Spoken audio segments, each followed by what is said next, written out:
kira ni zai ce malam dogo shekarun ka nawa.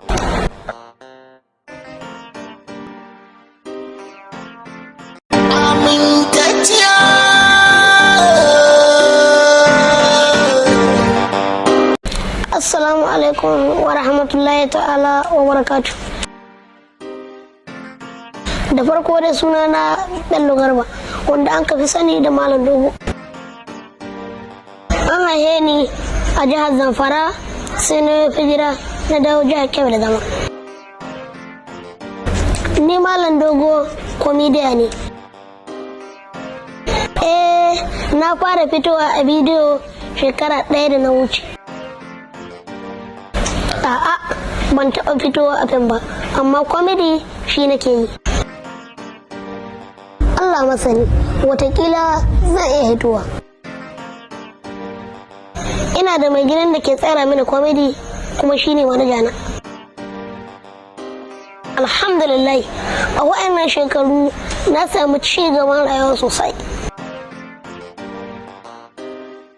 Bakin cikin da na samu a cikin rayuwata yayin da banda suka shigo garinmu muka wace muka zo cikin daji muka yi kwanaki malam ba abinci daga ganye sai tafasa su ɗin muke samu a can malam wallahi daga tafasa sai rama. In tuno da abin nan ina jin bakin ciki ga rayuwata.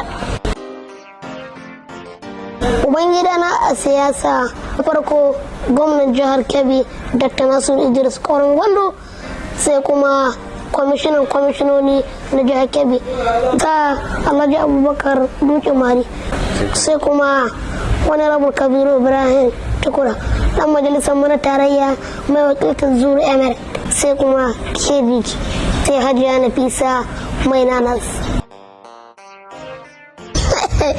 Magana aure kuma sani na ga Ubangiji.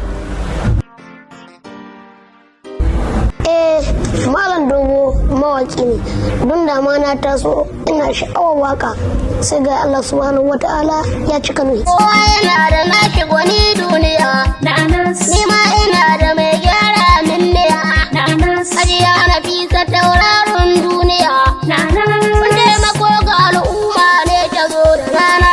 Malam Dogo a yau sai buga tambura a wurin uwar mu mai kishin al'umma na nas. Aikin mutum a warke da shi zai iya, dukan mutum ya zo ya muna magiya, sai wanda ke kula min nika bibiya, wanda baya kauna ta gaya warwar. Malam Dogo a yau sai buga tambura a wurin uwar mu mai kishin al'umma na nas.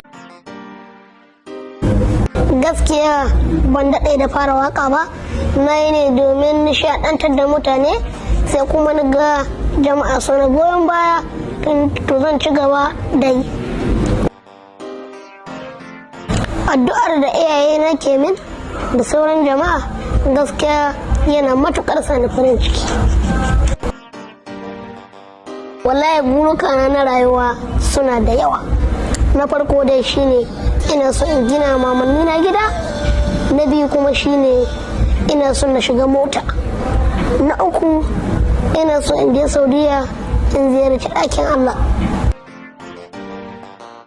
Naman kaza da shinkafa shine ma abincin da na fi so. Na yi wata waka ta shinkafa saboda ina son shinkafa da wake da ma ɗan gurun kaza sama.